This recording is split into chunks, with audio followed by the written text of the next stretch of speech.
इस प्रकार का आपका दिया हुआ कोई संकल्प, वचन, मनौती पूरी हो गई हो, आपने नहीं उसका पूरा किया और बकाया रह गया, तो ये मान के चलिए कि अगली ईश्वरीय कृपा आपको प्राप्त होने में काफी विलंब हो सकता है।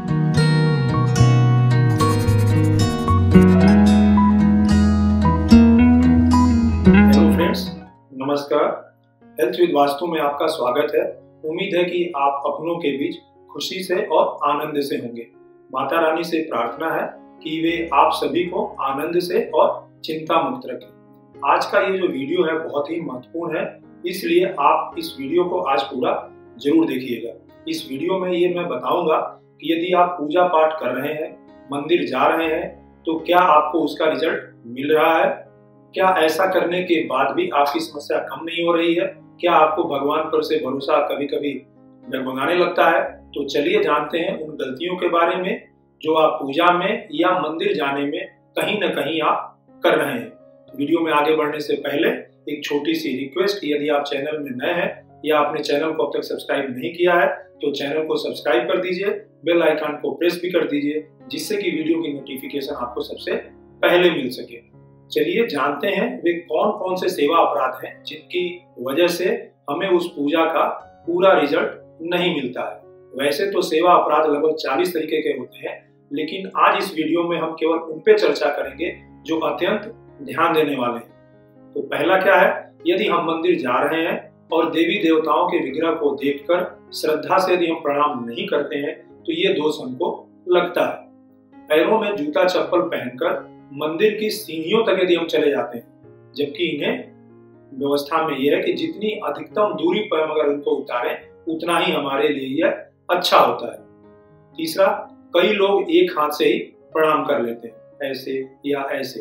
ये भी एक तरीके का दोष उत्पन्न करता है, जबकि हमको दोनों हाथों से श्रद्धा भाव से हमको प्रणाम करना चाहिए। चौथी चीज क्या है, जब भी हम कोई परिक्रमा करते हैं तो परिक्रमा होने के बाद भगवान के सम्मुख हम कुछ देर के लिए रुकते नहीं हैं। हमको वहां पे कुछ देर के लिए रुककर दोनों हाथों से श्रद्धा भाव से प्रणाम करके ही वहां से हटना चाहिए।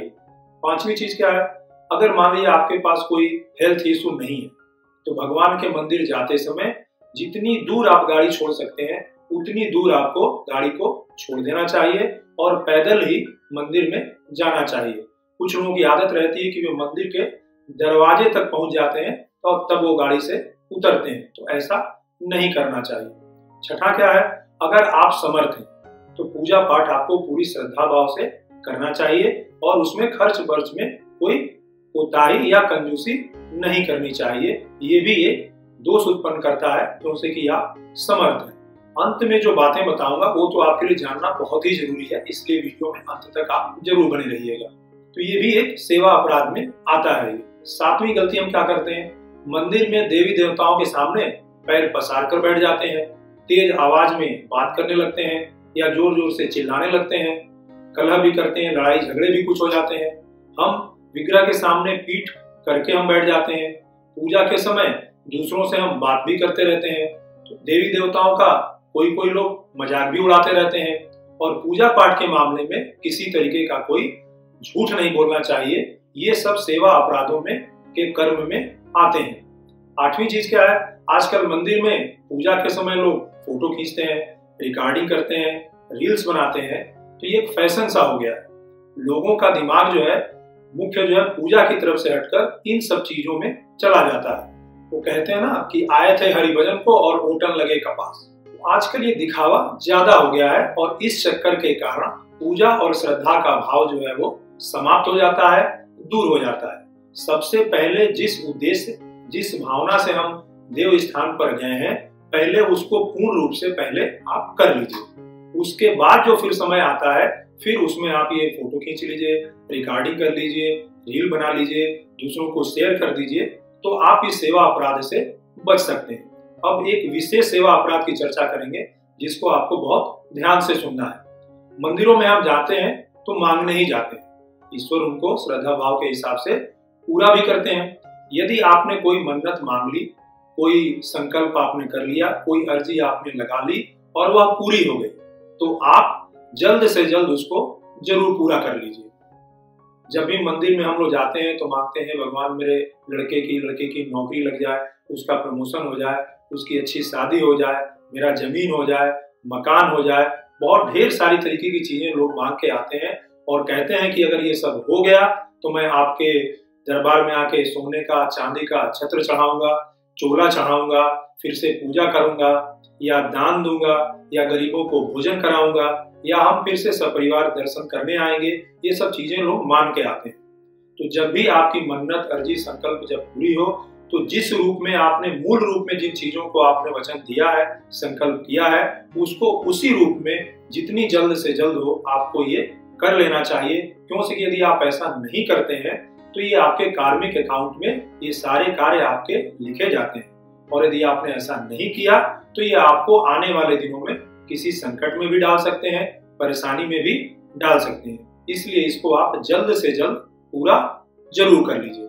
एक और सेवा अपराध की चर्चा करते हैं। आपका भाग्य बनता है कर्म से। अब ये कर्म 3 प्रकार से हो सकते हैं, मनसा, वाचा और कर्मणा। जो भी कर्म है आपके मन से, वचन से, कर्म से, अगर आपने उसको कहीं संकल्पित कर लिया है, उस रूप में यदि आप उसको नहीं करते हैं तो ये कार्मिक बंधन आपका बंध जाता है। ये इस जन्म से लेके अगले कई जन्मों तक भी आपके साथ ये चल सकता है। जब तक लेखा बही इसका सही नहीं होगा, आपकी परेशानी बढ़ सकती है, कम नहीं होगी, और फिर आप भी कहेंगे कि भगवान की पूजा पाठ मैं सुबह से शाम तक करता हूँ, भगवान हमसे क्यों रूठ गए हैं, और आपका भरोसा धीरे धीरे डगमगाने लगता है। एक और आपको सेवा अपराध बताते हैं। यदि आपने कोई मनौती मान ली तो उसे आपको गोपनीय रखना है। आपको किसी के सामने उसको प्रकट नहीं करना है, नहीं तो उसके पूरा होने की संभावना बहुत अल्प होगी। और अगर ये अपराध जिस श्रेणी में आएगा उस हिसाब से आपको ये किसी परेशानी में भी डाल सकता है। तो फ्रेंड्स, ये थी जानकारी पूजा पाठ से संबंधित होने वाली गलतियों या सेवा अपराधों के बारे में, जिससे आपकी समस्याएं बढ़ती हैं। उम्मीद है कि ये जानकारी आपको पसंद आई होगी। इन कमियों पर आप ध्यान दीजिए, जिससे आपकी सभी मनोकामनाएं पूरी हो सकें और ईश्वर की कृपा आप पे प्राप्त हो सके। यदि इस प्रकार का आपका दिया हुआ कोई संकल्प, वचन, मनौती पूरी हो गई हो, आपने नहीं उसका पूरा किया और बकाया रह गया, तो ये मान के चलिए कि अगली ईश्वरीय कृपा आपको प्राप्त होने में काफी विलंब हो सकता है। इसलिए कोई पुराना अधूरा संकल्प को बाकी मत रखिए, जितना जल्दी हो उसको पूरा कर लीजिए। जानकारी कैसी लगी आप कमेंट बॉक्स में जरूर बताइए, और ये जानकारी ऐसी है कि आप अधिक से अधिक लोगों के बीच में इसको शेयर करिए, तो उनके भी पुण्य फल में से आपके कार्मिक खाते में कुछ न कुछ जरूर आएगा। तो नई जानकारी में, नई वीडियो के साथ आपसे फिर मिलेंगे। अपना ख्याल रखिए और प्यार से बोलिए राधे राधे।